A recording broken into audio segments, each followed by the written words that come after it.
Bienvenue sur Easy & Natural. Dans la vidéo d'aujourd'hui, nous allons parler des médicaments qui peuvent endommager vos reins. Nous allons également examiner quels sont les médicaments qui ne sont pas nocifs en soi, mais qui, associés à d'autres facteurs ou médicaments, peuvent causer des dommages collatéraux. Et nous vous aiderons à reconnaître certains symptômes qui peuvent indiquer que vos reins ne fonctionnent pas bien, comment anticiper cette situation et comment y remédier. Tout d'abord, expliquons pourquoi les reins s'intoxiquent, si en fait, ce sont eux qui éliminent les toxines de notre corps. Eh bien, les reins sont principalement chargés de filtrer et d'éliminer les substances toxiques du sang. Cependant, bien qu'ils soient principalement responsables de l'épuration du sang, les reins peuvent subir les effets indésirables des toxines qu'ils purifient. Il s'agit notamment de plusieurs médicaments couramment utilisés dans la pratique médicale, qui peuvent provoquer des lésions rénales en cas d'utilisation inappropriée. Outre les dommages directs causés aux reins par certaines substances, il existe également un groupe de médicaments qui sont sans danger pour les personnes en bonne santé, mais qui deviennent dangereux chez les patients souffrant d'une maladie rénale préexistante, entraînant une aggravation de la maladie rénale. Plusieurs de ces médicaments sont très courants et souvent en vente libre. Nous allons parler un peu des principaux médicaments néphrotoxiques, c'est-à-dire des remèdes qui peuvent endommager les reins. Nous commencerons par des anti-inflammatoires non stéroïdiens, utilisés pour contrôler la douleur et la fièvre, comme l'ibuprofène, le diclofénac, le naproxène, l'aspirine. Chez n'importe qui, ils peuvent provoquer des lésions rénales, une inflammation, un gonflement des reins, surtout lorsqu'ils sont pris à forte dose pendant plus de 3 jours et qu'on ne boit pas assez d'eau. Le plus gros problème des anti-inflammatoires se pose chez les patients qui ont déjà d'autres problèmes de santé, comme les diabétiques, les problèmes cardiaques, les problèmes de foie, l'hypertension, l'insuffisance rénale chronique, mais cela peut arriver à tout le monde. Le principal effet nocif des anti-inflammatoires est la réduction de la filtration rénale, c'est-à-dire de la capacité des reins à filtrer le sang. Les personnes dont les reins sont en bonne santé peuvent même tolérer cette réduction sans complications majeures. Le problème se pose chez les personnes qui souffrent d'insuffisance rénale, principalement à un stade avancé, et qui ont donc déjà une filtration rénale de base réduite. Ce groupe présente un risque élevé d'insuffisance rénale aiguë et nécessite souvent une hémodialyse d'urgence lorsqu'il prend des médicaments de façon autonome. Le risque augmente à partir du 3e jour d'utilisation. L'anti-inflammatoire est donc contre-indiqué chez les patients souffrant d'insuffisance rénale. Une autre lésion liée aux anti-inflammatoires est la néphrite interstitielle, une sorte de réaction allergique située dans le rein. La néphrite interstitielle peut être causée par plusieurs médicaments en plus des anti-inflammatoires et se présente principalement comme une insuffisance rénale aiguë, avec une élévation rapide de la créatinine. Ensuite, nous parlerons des remèdes pour contrôler la pression artérielle et les problèmes cardiaques, par exemple l'énalapril, le captopril et tous ceux qui se terminent par prime, ou les célèbres Artane, par exemple le losartan, sont certainement de très bons médicaments, mais ils peuvent provoquer une insuffisance rénale, principalement chez les personnes âgées, chez les patients déshydratés, lorsque des doses plus élevées sont utilisées, ou chez les patients qui ont déjà un problème rénal antérieur. Troisièmement, des remèdes pour soulager les symptômes de la gastrite tels que l'oméprazole et tous ses analogues. Ceux-ci peuvent provoquer des lésions rénales. Elles provoquent une inflammation de l'organe, une sorte d'allergie qui se produit à l'intérieur du rein. Ce que nous avons vu plus tôt comme une néphrite interstitielle. Le risque le plus élevé est lié à des doses plus élevées et à une utilisation à long terme, plus de 6 semaines, mais il peut survenir chez des personnes sans problèmes rénaux avec des doses plus faibles et à tout moment du traitement. Quatrièmement, le supplément vitaminique qui peut provoquer une insuffisance rénale grave est la vitamine D. Ceci est extrêmement important car elle est largement consommée, en vente libre, et est souvent mélangée à d'autres suppléments ou à d'autres vitamines. Ceci est extrêmement important car il est largement consommé, en vente libre et souvent mélangé à d'autres compléments ou d'autres vitamines. Le problème se pose surtout avec des doses élevées, notamment lorsque des mégadoses sont utilisées. Cela peut conduire à une forte augmentation du calcium dans le sang et donc à des lésions rénales. Dans certains cas, une dialyse est même nécessaire pour éliminer le calcium qui s'accumule dans notre sang. C'est ce qu'on appelle une intoxication à la vitamine D. Cinquièmement, les analgésiques. Les lésions rénales dues à l'utilisation à long terme d'analgésiques étaient très courantes jusque dans les années 1980 et ont fortement diminué après le retrait de la phénacétine du marché. De nos jours, les lésions liées aux analgésiques sont causées par l'utilisation quotidienne et prolongée pendant des mois ou des années de paracétamol, surtout s'il est associé à l'acide acétylsalicylique. La dipyrone étant rarement utilisée dans plusieurs pays européens et aux États-Unis, il existe peu d'études sur sa toxicité rénale. Sixièmement, les antibiotiques. Les antibiotiques sont également des causes de néphrite interstitielle. Contrairement aux néphrites dues aux anti-inflammatoires, dans le cas des antibiotiques, la protéinurie est faible, mais d'autres symptômes tels que la fièvre et des taches rouges sur le corps, associés à une insuffisance rénale aiguë, sont plus fréquents. Plusieurs antibiotiques peuvent provoquer des néphrites interstitielles, principalement les pénicillines, la rifampicine, la ciprofloxacine et le trimétoprime. En 7e position, les diurétiques. Les médecins utilisent ces médicaments, également connus sous le nom de pilules à eau, pour traiter l'hypertension artérielle et certains types d'enflure. Ils aident votre corps à se débarrasser de l'excès de liquide.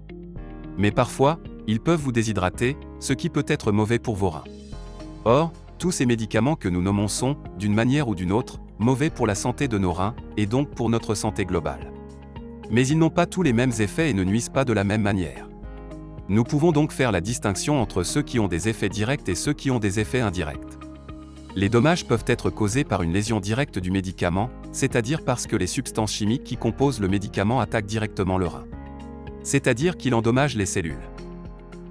Mais l'insuffisance rénale peut également survenir en raison d'un effet indirect du médicament.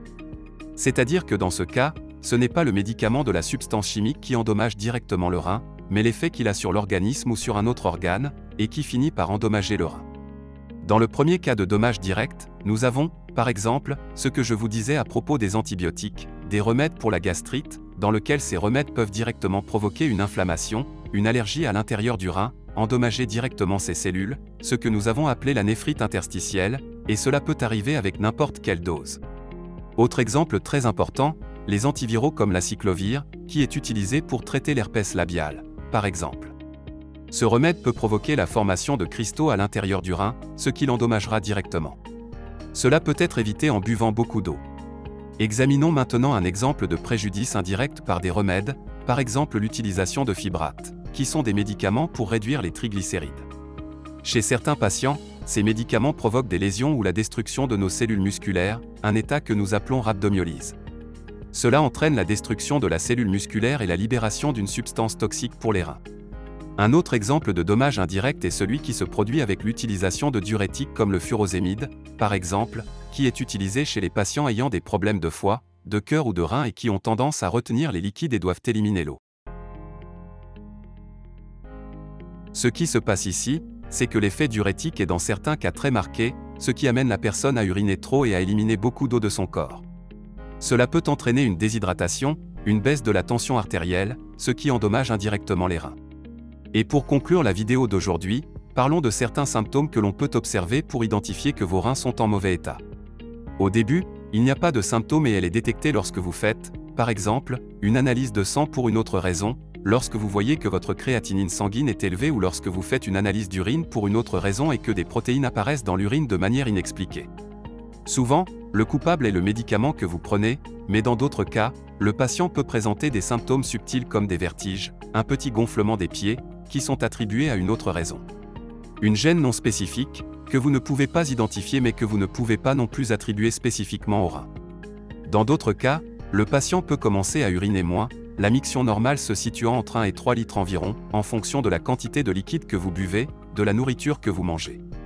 Mais on considère que vous souffrez d'une insuffisance rénale ou que vous êtes susceptible d'en souffrir lorsque vous urinez moins de 500 ml par jour, surtout si cela s'accompagne d'une rétention d'eau, d'un édème, d'un gonflement du visage, des paupières et des pieds, d'une augmentation de la pression artérielle et de certains autres symptômes. D'autre part, certains patients, au lieu d'uriner moins, commencent à uriner beaucoup plus. La quantité d'urine qu'ils produisent est supérieure à la quantité de liquide qu'ils consomment et cela peut être très dangereux car cela entraîne une déshydratation et le problème rénal s'aggrave. Cela crée comme un cycle, alors faites attention ici, comme un signe d'alerte pour tout changement dans la quantité d'urine que vous produisez, cela devrait être porté à votre attention lorsque vous prenez des médicaments. Certains médicaments, par exemple, donnent à l'urine un aspect vert, orange ou brun. Mais comment savoir si cela est dû à une insuffisance rénale ou à un effet secondaire du remède sans grande conséquence? Eh bien, en lisant plusieurs fois la notice, vous êtes parfaitement informé afin d'être rassuré et de savoir que lorsque vous prenez ce médicament, votre urine change temporairement de couleur sans causer de dommages à vos reins. En conclusion, 5 conseils importants pour vous aider à prévenir les lésions rénales causées par les remèdes. Tout d'abord, restez bien hydraté, buvez suffisamment d'eau. Si vous prenez un remède et que vous avez des vomissements, de la diarrhée ou que le remède vous fait uriner beaucoup, vous devrez peut-être augmenter votre consommation de liquide. Ce qui est recommandé, c'est que pour chaque épisode de vomissement ou de diarrhée, vous buviez un verre d'eau afin d'éviter la déshydratation.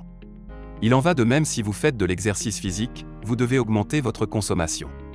Deuxièmement, si vous utilisez des remèdes pour abaisser la tension artérielle et que vous avez des vertiges, en particulier ceux qui surviennent lorsque vous sortez du lit, lorsque vous vous levez, méfiez-vous. Vous pouvez avoir une pression artérielle trop basse, ce qui peut provoquer une insuffisance rénale. Dans ce cas, vous devrez peut-être réduire la dose de votre médicament, mais ne le faites jamais sans consulter d'abord votre médecin. Il en va de même si vous utilisez des diurétiques.